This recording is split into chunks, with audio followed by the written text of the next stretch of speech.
This episode of Geek's Guide to the Galaxy is made possible thanks to support from listeners like you. So if you enjoy the show and want it to continue, please sign up to give us $1 or $2 per episode over at patreon.com/geeks.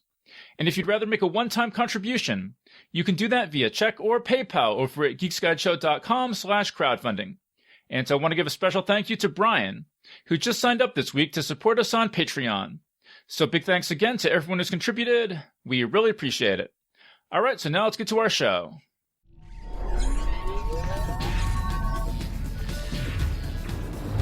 Wired.com presents The Geek's Guide to the Galaxy. And here is your host, David Barr Kirtley. Hello, and welcome to episode 454 of Geek's Guide to the Galaxy. Our guest today is David Gerrold. He's the author of dozens of novels, including The Man Who Folded Himself, A Matter for Men, and Jumping Off the Planet. He also wrote the classic Star Trek episode The Trouble with Tribbles, and his story The Martian Child was adapted into a 2007 film starring John Cusack and Amanda Peet. And we'll be speaking with him today about his new novel, Hela. And now here's our interview with David Gerrold. All right, so we're here with David Gerrold. Welcome to the show. Thank you. Okay, so your new novel is called Hela. So how'd this book come about? Well, it has an interesting background. I had been thinking about, I love dinosaurs, and I had been thinking about world building a lot. And a few years ago, there was a pretty good TV show called Terra Nova. And the point of that TV show was that the human beings were going back like 100 million years in time and setting up a new city there, a new settlement on the Earth, but 100 million years ago. And so there were dinosaurs, and but there were also some other things like the oxygen was richer, and so they got a lot of little details right. And then they set up a really nice enclosure to keep the dinosaurs out. They had these big log fence around their little town, and it really looked like the show had a lot of possibilities. It ran for one season, and then the network canceled it, which is a shame. Now, my problem with the series was that they were focused on, I think, the characters I wasn't interested in. I was more interested in the problems of world building, which I thought would have been a much more exciting series. But the part of the world building that they did do was very interesting, very exciting. But because I was frustrated that they didn't go in the direction I wanted to go, I was thinking, let me do a story where I can actually tackle the world building problems. And this is a long answer. I apologize for that. But the thing about world building is you have to start at the beginning. What size star? What color is the star? Where is the star on its life cycle? How far out is the planet? Where's the Goldilocks zone? How big is the planet? How much is it tilted on its axis? What's the length of its year? What's the length of its day? What kind of seasons does it have? What's its atmosphere? Does it have a molten core so it has a magnetic field? Eventually, and then you get to the tectonics, and you get down to what kind of continents and what's the map. And then you can start thinking about what kind of plants and animals will develop. And I put this planet, Hela, is bigger than Earth, but has a lighter gravity because it has a smaller metal core. And so and because it has a richer oxygen atmosphere, it's possible for you to have megafauna, real dinosaur-sized creatures. And so once I had done that work, once I had that in my head, why I could establish that, why I could believe in it. See, for me, that's the issue is, can I believe in this? And so I looked at, okay, so what's the story I want to tell here? And I wrote a couple hundred pages and just trying to build the world. And then I realized that the narrator was neuroatypical, that Kyle has a syndrome, but he's functioning very well because he has some kind of implant, some kind of chip in his head. And I thought, oh, okay, this makes him very interesting to me for a lot of reasons. And I wrote the whole book, but I wasn't really satisfied with the ending. And I sat there on my computer for a while because I had other things to do. And I don't remember what the impetus was, but I went back and did a polish on it and submitted it to Betsy Walheim at Daw Books. Oh, I know what the problem was. I had submitted it to Tor, and a year later I said, "Are you ever going to respond?" And they said, "We never got it."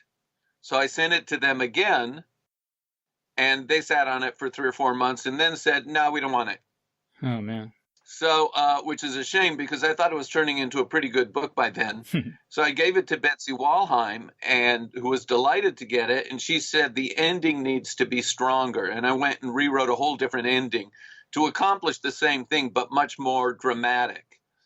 And then we got the copy edited manuscript, and I made a few more corrections because people were, and my beta readers also, what about this? What about that? What about the other? And the book finally got to press with only 2 or 3 typos and mistakes in it, which is pretty good for any book. And of course, you don't find these out until after about 20 people have pointed them out, after the book's been out 2 months. But that's pretty much how the book developed. I'm proud of it for a couple reasons. First of all, I'm pretty proud of the world building. It's very extensive. The funny thing is, I had to cut a lot of paragraphs out. Kyle does a lot of explaining. He's a very chatty little guy. And one of the copy editors said, "There's a little too much here."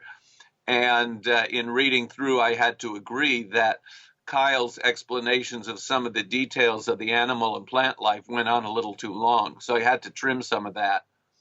And I was interested in it, but I don't think anybody else would have been.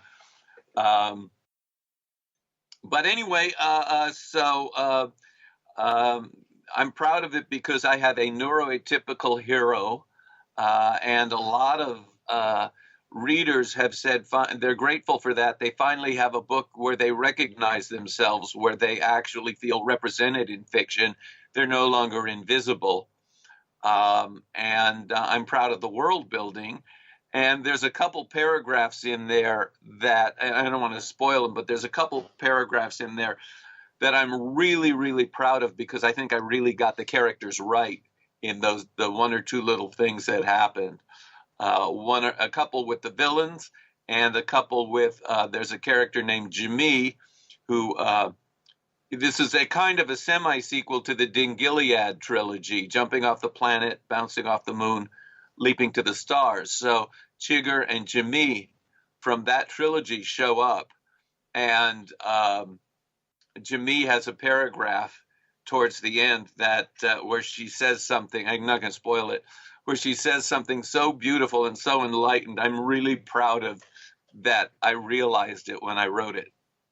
So anyway, you have a question? Well, yeah, no, it's a terrific book, and I really like this genre of explorers settling an alien world. It was really reminding me of books I read, like Tunnel in the Sky by Robert Heinlein and The Legacy of Heorot by Niven and Pornell and Barnes. Could you just talk a little? Great books, yes. Yeah, could you just talk a little bit more about how this, where this fits into the sort of that tradition of settling alien worlds in science fiction? Well, yeah, there's not enough books about colonization, and so we may never. I've seen articles that suggest that faster than light travel and colonizing planets around other stars is simply beyond our technical abilities. I hope they're wrong, but as a thought experiment, going to another world and discovering what's different, it's a chance to consider how things are on this planet too. Legacy of Heorot by Niven and Pornell and Barnes is a brilliant effort. They had a lot of technical advice from Dr. Jack Cohen, who advised me on my War Against the Tor ecology.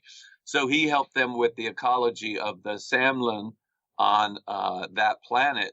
And then when they did a sequel, it's like, what kind of critters would, be predators on the Samlins? And I thought that was remarkably well thought out. So you can see the effort there to do some serious world building in an ecology. And also when you get to Tunnel in the Sky, Heinlein pretty much landed his people on a very Earth-like planet. Now, my theory is that there are no Earth-like planets. There's just lazy writers, of which I'm one of.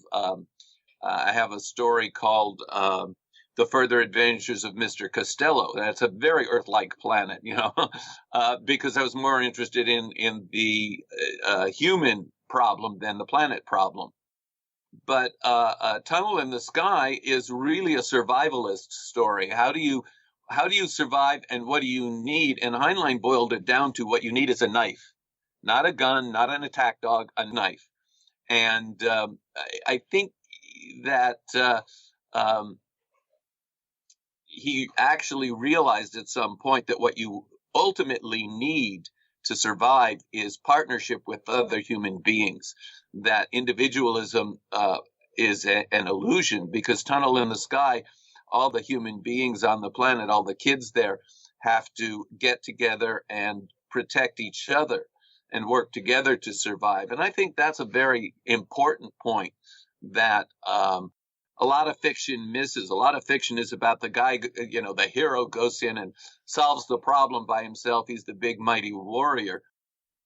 And while that's very exciting, what we see in real life is that a lot of problems really get solved by teamwork and partnership.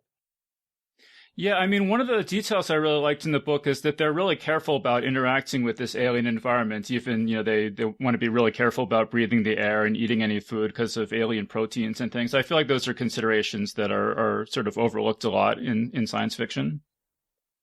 Yeah, I use that in Hela, that they're trying to find out what's safe and what isn't safe. And so, but everything is an experiment, because all you need is, one fatal mistake and you wipe yourself out. So there's a lot of, I implied a lot of testing and a lot, we're wearing masks and who knew, right? And there's a lot of, they're wearing suits when they go outside, but they've also learned that they do have a certain tolerance, that there is an overlap of survivability. And I'm halfway through the sequel, and at some point I will have to have that conversation that there is an overlap of survivability. But we have a precedent for this. When the Europeans came to the New World, North America and South America, it was two different ecologies. And so a lot of what was here on the American continents was alien to the Europeans, and a lot of what the Europeans brought was alien to the American continent. So we have feral pigs running amok on the North American continent because pigs were not native to this side, and they were an invasive species. In fact, most of a lot of invasive species, particularly in Florida, where they have these the snakes and the lionfish and the this and the that. In Australia, they have the problem with the prickly pears, and then with the rabbits, and now the cane toads. Europe is having a problem with gray squirrels wiping out red squirrels, and I forget what else. So the more that I discovered about invasive species, then the story of Hela became that human beings and everything we bring with us are invasive species.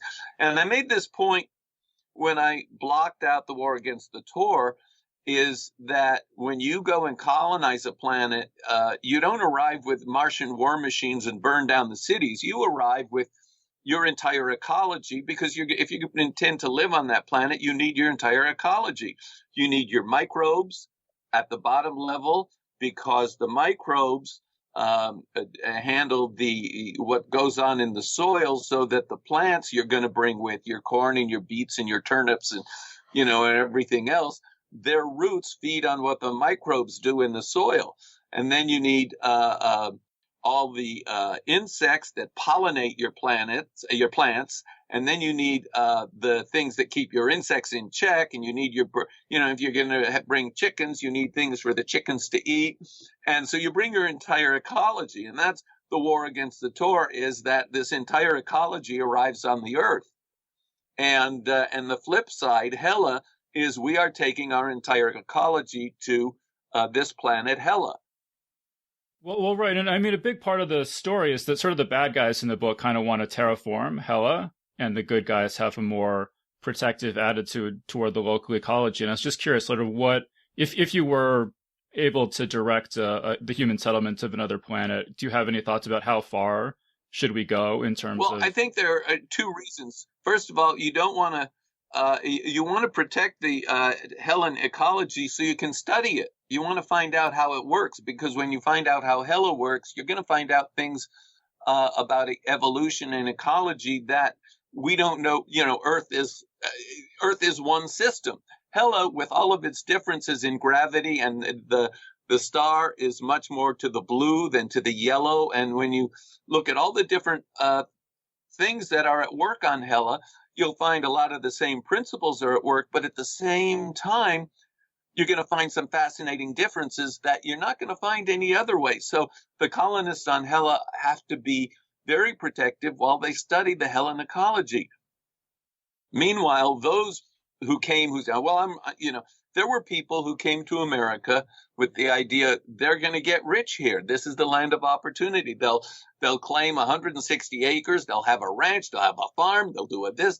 And they will be what they couldn't be in Europe. In Europe, there was no land to settle to be your own little duke or baron or king. But here in America, after you have wiped out 100 million indigenous people with disease, there's all this unclaimed land. All you have to do is kill all the buffalo and so on.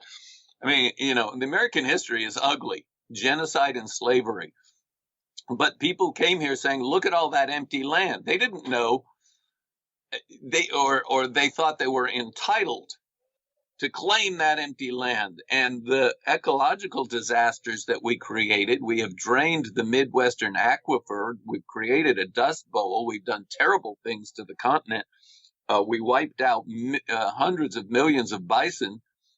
We wiped out the passenger pigeons because there was no sense of protection of the ecology. When you arrived, people just wanted to exploit it and get rich. So I was looking at the colony on Hela from a different perspective. One of the reviewers on Amazon said that the book was woke, W-O-K-E. And my reaction to that is, you say that like it's a bad thing. Like it's a bad thing to look at, to get outside the box you're living in and look from a different perspective. But that's what science fiction is about.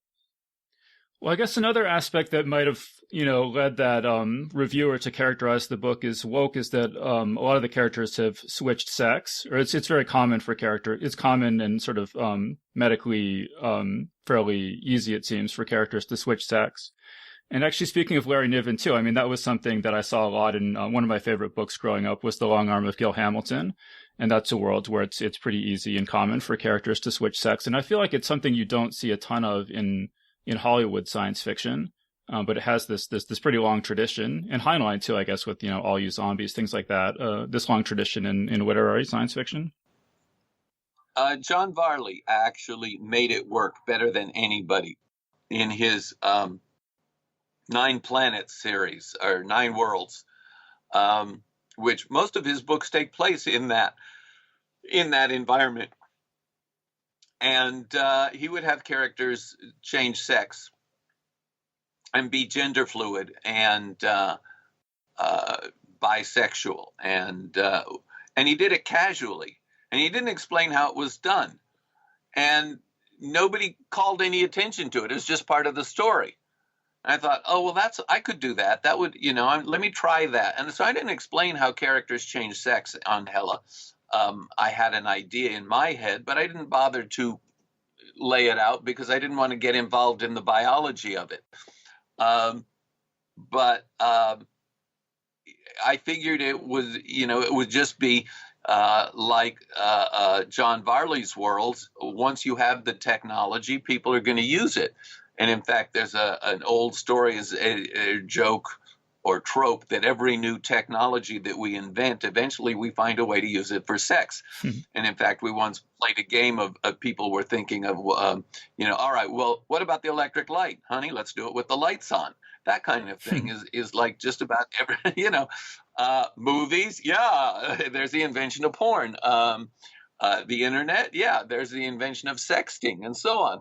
So that people, if we can turn something into a sex toy, we will.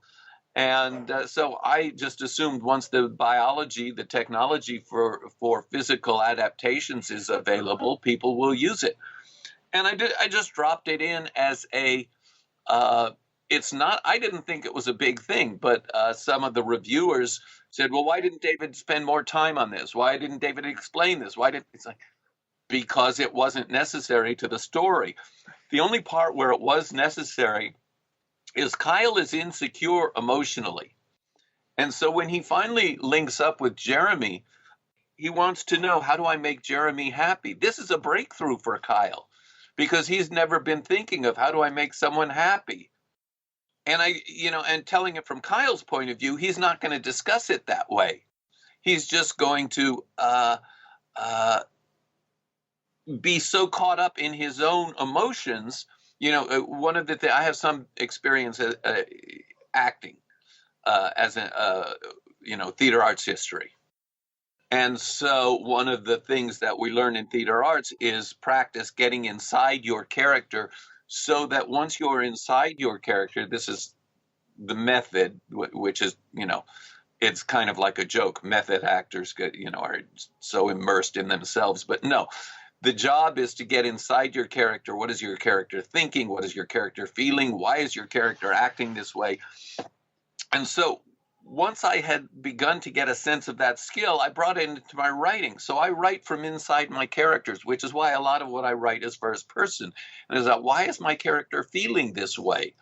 And so when Kyle meets Jeremy, he said he wants to make Jeremy happy.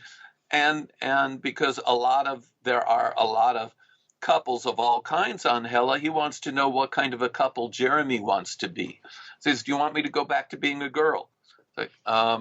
And Jeremy is enlightened enough to say, be who you are, not who I want you to be.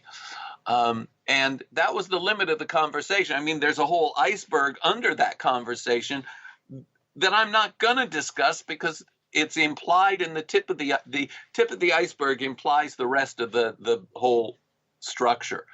And one of the tricks I think a good writer does is try to imply as much as possible by saying as little as possible. And of course, the best example is Heinlein, the door dilated.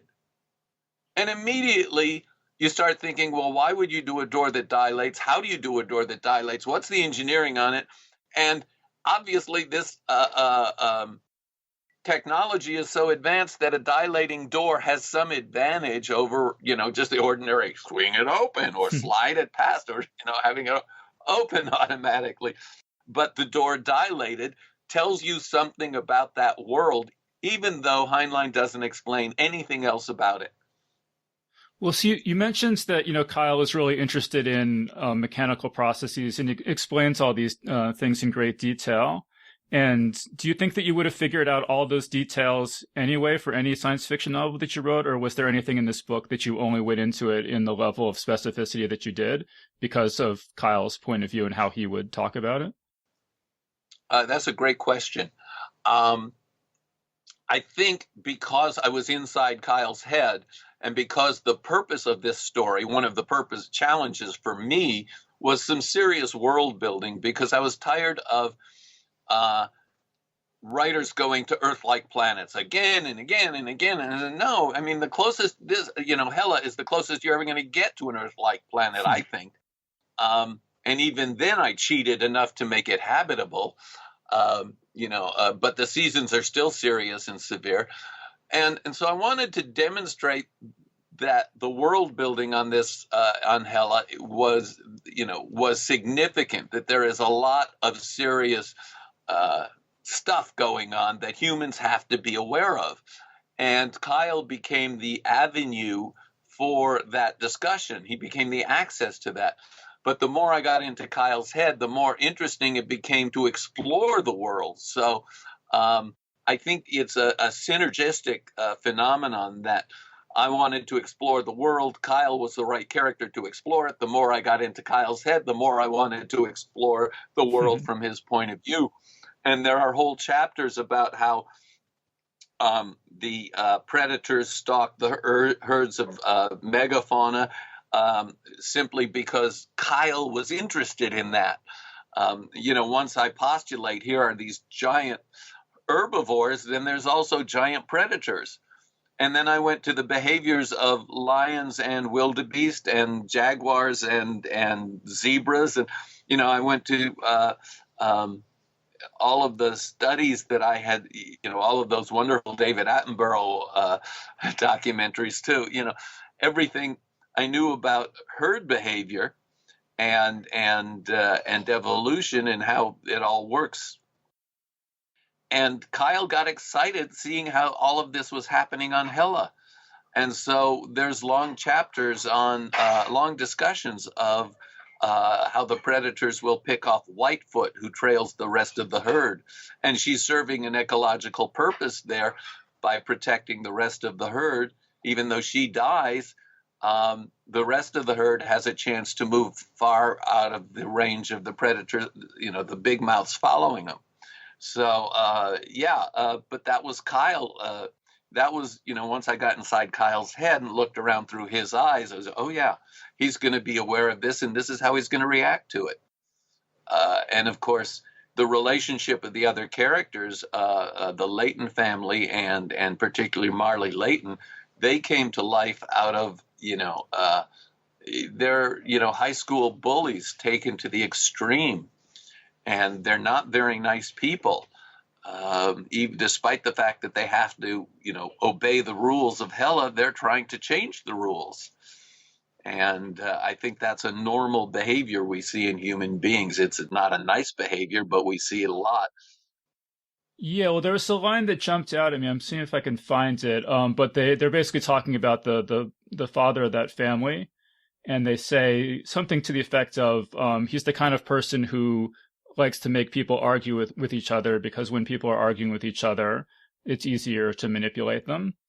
And it was kind of hard not to think about some recent political events when I read that. And I was just curious to what extent did recent political events influence this story, if at all? Well, it's hard not to be aware of the bad behaviors of certain political actors, but I was never consciously implying any specific individual. I know a lot of people have seen the parallels, but you can see the parallels in Animal Farm and 1984 and Brave New World and and Dune and so on. All of our great classic novels. Anytime you portray somebody who is abusing power, you can look around and see there are people in the world today who there's two. Let me do it this way. If you're there's two ways to be a manager or an executive. One way is to say, what's in it for me? And the other way is to say, how do I take care of the people? How do I take care of my people? How do I make it work for everybody? And I think really that is the dichotomy in our American politics today, is a lot of people are saying, what's in it for me? How do I benefit from this? And a lot of people, and on the other side, there are people who are saying, how do we take care of all of us? And I'm on the side of how do we take care of all of us? Because, Hela's a microcosm. We're producing enough for everybody to survive, but it only works if everybody works, if everybody contributes. And so there, which I am told that's a very communist idea, from each according to his ability to each according to their needs, which is a beautiful idea on paper, but it doesn't work in actuality. We know that that communism doesn't work. But at the same time, when you're setting up a colony, you need to have everybody contributing something to the survival of that colony. and because you don't have resilience until you become successful enough. So, and you adapt your situation as your colony grows. So I just tried to, within that specific closed environment of this colony, show that they're already they're already pulling themselves apart because they've become resilient enough to be able to do this. And then all of a sudden, the Cascade, the starship, arrives with 1,000 new colonists, and you have this problem of, oh crap, we may be resilient, but this is going to break our back if we try to integrate 1,000 new people into a colony of only, I think it was like 7,000 or 9,000 people.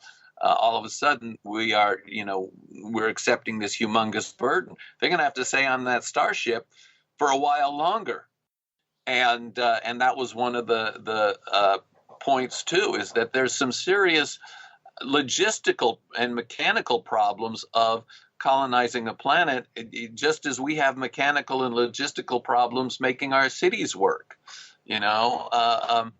How do we get enough food into the city so that people don't starve to death? Well, we need trucks and trains. Take away the trucks and trains, and starvation starts within a week. So we have that, Hela is a kind of a reflection of the world we live in. It gives us a way to look at our responsibilities to each other and how do we create a resilient economy and a resilient ecology. That to me is the subtext, the nuance underneath it all. Yeah, I mean, I thought the book was it really pays a lot of attention to logistics and procedures and all these things. I liked this line, when the character says, in real life, people don't punch each other to solve their differences. They talk things over and they keep talking and talking and talking until they find an answer or until one side or the other gives up. And it's one thing that's really been bugging me in a lot of TV shows I've been watching recently is this trope where the characters just have to have some sort of fist fight the first time they meet and then they become friends. And it's just, these. I've never done that in real life. Never become friends with somebody I had a fight with. I mean, not a fist fight. There was a kid in junior high school who wanted to fight with me, and after he finally learned that wasn't going to happen, he and I were acquaintances for a while, but never friends. Because somebody who's capable of acting like a bully was like, they're not going to give it up just because I'm their friend. But I've never noticed in real life that people who start out hating each other become, lovers or best friends or anything. It's a good, it's a movie trope. It's called the cute meet. And where you have this thing going on where they're testing each other by having a fight. And once they know who's going to, who's who by the fight, then they can be friends. Well, I don't think friendship happens that way. That's a very weird view of friendship. And what I've noticed is people talk each other to death.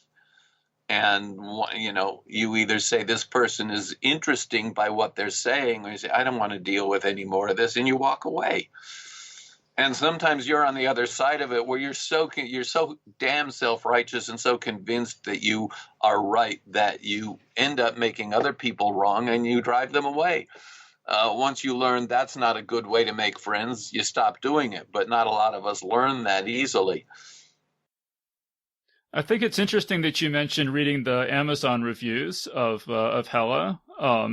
So how do you feel about reading those reviews? Do you ever want to punch any of those people? I mean, was there anything else in those reviews that kind of struck you? Well, let me say it this way. Start this way. Ray Bradbury used to say, God bless Ray Bradbury. He used to say, you have to learn to accept rejection and reject acceptance. And this is about reading reviews.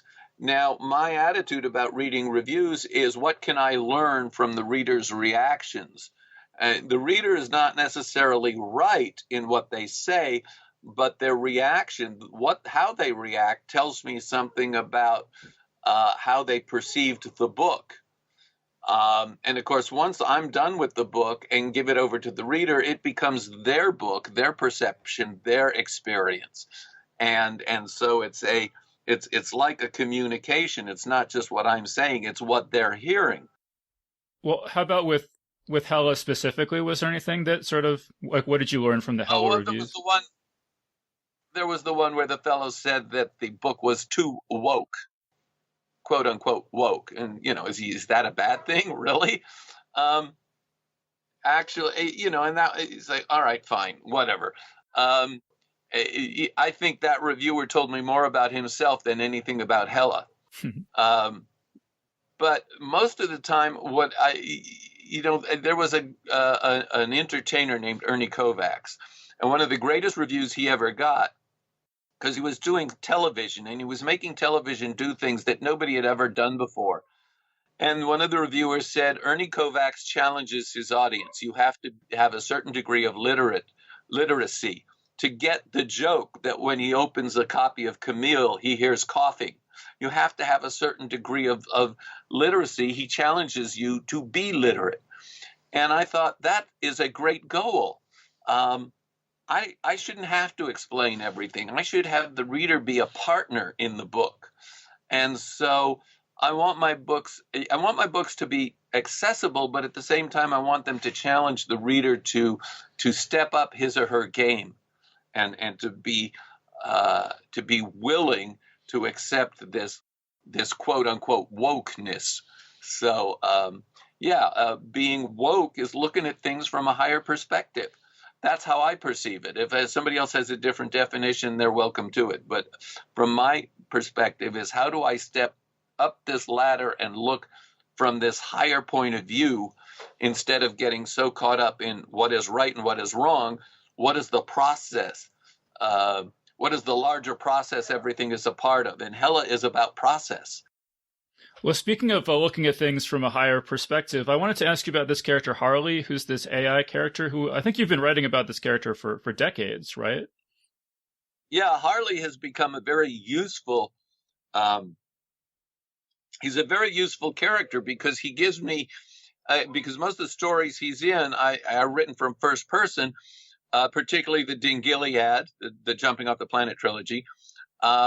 He gives me a way to present a lot of information because if you're writing from first person, you don't have to explain everything. You can say, this is how I experienced it, and you don't have to explain it. You don't have to explain the technology, which, the science fiction of the 20s, 30s, 40s, even into the 50s, there was a lot of explanation how we're going to go to the moon or how we're going to do this, how we're going to do that. A lot of engineering. Well, I don't want to do the engineering. I mean, I'll do it in my head as much as I need to, but then I just want to show, not tell. And so Harley becomes a very useful, there are times when he becomes Murray the explainer, but also he's a way to get things done without the hero having to suddenly be that 15-year-old super genius that is a convenient trope, but absolutely not functional because the 15-year-old super genius doesn't have the emotional maturity for a lot of the things that he's required to do. There was an episode of St. Elsewhere where Will Wheaton he was about 15 at the time, plays the super genius doctor. And the first time he has to do a breast examination, all he can do is stare because he's a 15-year-old boy. He's never seen breasts before. So, which was brilliant on the part of the producers, Tom Fontana. So Harley provides this extra way of looking at things for these young characters. And the interesting thing about Harley is that at some point somebody realizes whenever Harley shows up, he's going to topple a government. And because he has his own agenda. Harley is sentient and self-aware, and he says, this is not going to be good for my survival. I'm going to undermine it. And humans become a way for him to do that. So that, and I recognize that about Harley probably well into the second book in the Dingiliad trilogy, that Harley was going to make a mess wherever he showed up, which was a very convenient way of not having to have my heroes in the story be the sole actors on the situation. Because if you look at the world we live in, none of us are the sole actors on our lives. We have circumstances hammering on us from all directions. The rent comes in. We have to go to the store and buy this, got to go to the doctor, the car needs this. We have all these circumstances we have to deal with. And there are other people who are actors on our lives, teachers and bosses and partners and children. You'll notice not a lot of science fiction stories deal with families. And this is one of the areas that I'm kind of proud of, that I've started to move more into the area of family relationships. So Harley is an agent of chaos, and I recognize that. Well, speaking of teachers and things, I've heard you say that Harlan Ellison was a mentor of yours, and Harley sounds a lot to me like Harlan. I was just wondering if there's any connection there. I think at the time I was having a little fun by creating a character who was a little bit like Harlan, but because Harlan could be an agent of chaos too. Yeah. But as I developed the character of Harley, he is nothing like Harlan. But we had some fun. Bob Block was Toastmaster at one of the Nebula banquets, and he was making a lot of jokes. And he mentioned, and I was so pleased to actually be one of his jokes. He said, and then there's this new book, When Harley Was One. Harley, of course, claims he isn't one. And we got a good laugh out of that. And I thought, whoa, Bob Block noticed me. He noticed my book. How cool. So, yeah, there was a certain small amount of reference to Harlan, but nothing serious. If I was going to go after Harlan, I was going to be much more direct. I did a piece, one of the books, and I forget which one, but it was a tribute to Harlan. I wrote 7,000 more words about Harlan Ellison.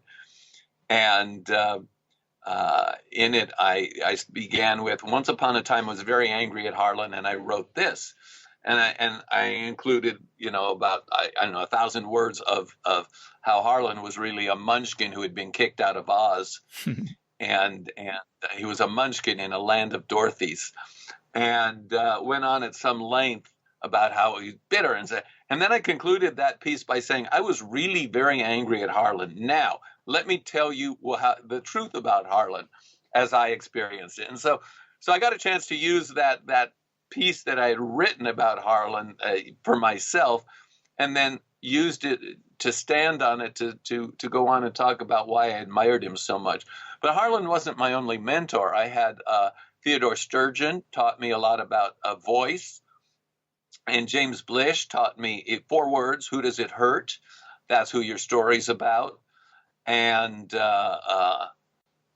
Annie McCaffrey and Dorothy Fontana, and in particular Joanna Russ, who taught me about feminism in a way that nobody else could.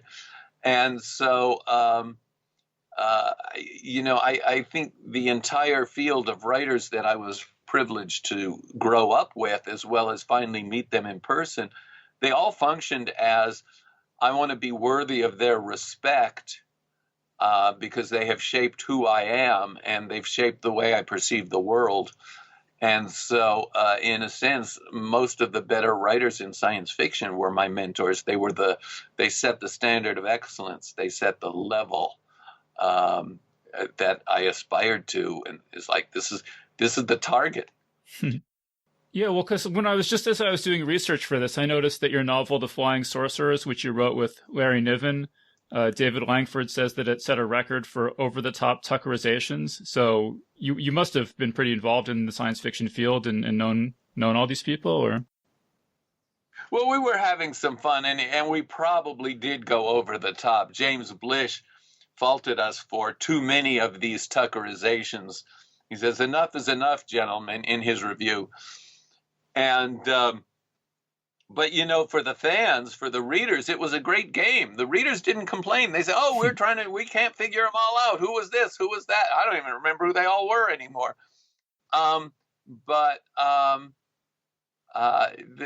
It started, ironically enough, James Blish wrote a wonderful novel called Black Easter, and he named all of the priests in this particular monastery after other science fiction writers. And I thought, what a great gag. Let's steal it. So, it's like, yeah, so what?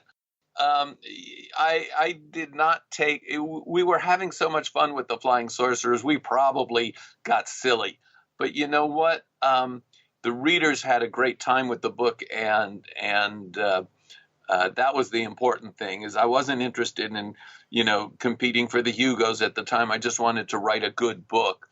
And one of the lessons I think that any writer has to learn is to give up the Hugo hunger or the Nebula hunger and stop campaigning and just get out there and write the best story you can and wait to see how the audience responds, because the audience response is going to be one of the fastest ways you're gonna learn your craft.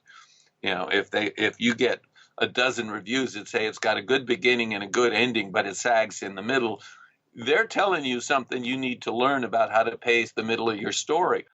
So a lot of my entire career has not been about what I know, but what I need to learn. And so I was teaching screenwriting at Pepperdine for nearly 20 years, and I've done writers' workshops before and after that. And it's always, what can I learn from looking at structure again and again? And even now, I'm doing a Patreon course called The Right Stuff, WRITE, The Right Stuff. And we've got about 25 people participating in it. And every week when we examine a specific distinction about the craft, somebody brings something up and I learn something new about writing. And so the goal is to it's like that old Woody Allen thing, as long as the shark keeps moving forward, it survives. And I don't want to be the dead shark. It's like, what else can I learn? What's the next challenge? What can I try that I haven't tried before? So I can point to almost any book I've written and tell you, here was the specific challenge in that book, in that story. So yeah, there have been a few throwaways here and there, somebody needs something in a hurry, but most of the time it's like, what's the challenge here? What can I learn from taking this on? Yeah. So unfortunately, we're pretty much out of time. So just to wrap things up, you mentioned that you're working on a sequel to Hela. So is there anything you want to say about that, or just any other projects you want to let people know about? I try not to talk about work in progress, because when you do, you evaporate a lot of the emotional energy. So the emotional energy has to go into the keyboard, not into a discussion. I'll let people know that the book is in progress, but I won't discuss the details. Okay. Well, no, but so why don't we wrap things up there then? But everyone definitely check out this book. Hela is just this really, really detailed look at what it would actually be like to settle an alien world. Probably in more detail than any comparable treatment I can think of. So if you're interested in that sort of thing, definitely check out Hela by David Gerrold. And so, David, thank you so much for joining us. Thank you. Thanks. It's been fun. Thank you. And that was our interview. So big thanks again to David Gerrold for joining us on the show. And remember that Geek's Guide to the Galaxy is made possible thanks to support from listeners like you. So if you enjoy the show and want it to continue, please sign up to give us $1 or $2 per episode over at patreon.com/geeks. And if you'd rather make a one-time contribution, you can do that via check or PayPal over at geeksguideshow.com/crowdfunding. So big thanks again to everyone who's contributed. We really appreciate it. All right, so that was our show. So thanks everyone for listening, and we'll see you next time. The Geek's Guide to the Galaxy is a production of Wired.com. For more information about the show, visit geeksguideshow.com. To learn more about your host, visit davidbarrkirtley.com. Music and voiceover produced by yours truly, Jack Kincaid. If you enjoyed this program, tell your friends. If you didn't enjoy it, tell no one. Thank you for listening.